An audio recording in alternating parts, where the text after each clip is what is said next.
Bonjour, j'espère que vous allez bien.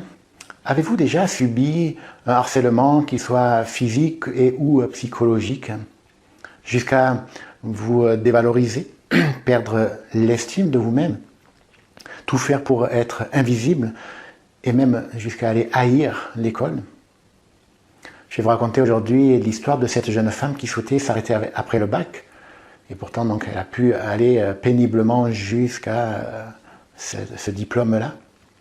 Mais elle voulait tout arrêter, elle n'en pouvait plus du système scolaire, de l'école, de l'ambiance, c'était trop dur, trop compliqué pour elle.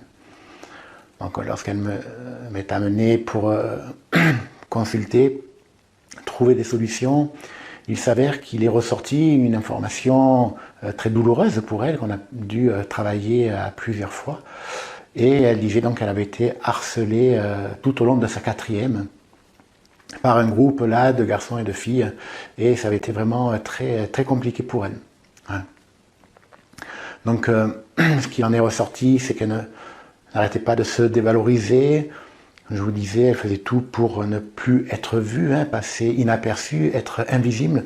Elle ne voyait que l'échec. Pardon. Ce qui était fou dans ce mécanisme qui s'est installé en elle, c'est qu'elle croyait même que c'était elle qui était responsable, qui était coupable de ça, comme si c'était elle qui créait tout ça, alors qu'elle n'était que victime. Voilà, et ça a été même compliqué pour elle. De cette position de coupable, il a fallu la remettre dans cette position de victime, juste un temps pour qu'elle se reconnaisse victime et non plus coupable, et qu'elle puisse ensuite régler les choses.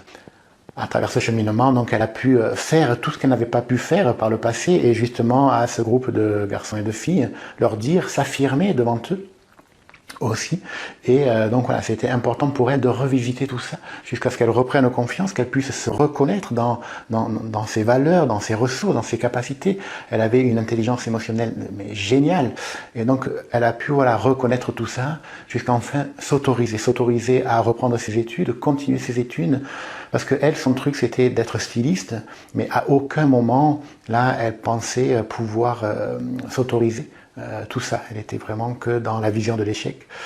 Et donc voilà, elle a pu faire l'année dernière donc son année de préparation, et là, elle est dans une école de stylisme, là, assez reconnue d'ailleurs. Elle a pu rentrer assez facilement, parce que elle a pu libérer tous les freins, les blocages, toutes les peurs aussi, et se permettre là de s'affirmer. Et c'est vrai que dans la mode, il y a un concept particulier qui est de s'affirmer, affirmer son art, d'accord, à travers ce que l'on crée. Et donc voilà, elle est partie dans ça, et donc c'est génial. Voilà, pour une prochaine vidéo, on ira à la rencontre de cette prof de géo qui n'arrivait pas à valider son agrégation. Elle a passé 3 fois, et elle est venue me consulter avant la 4e.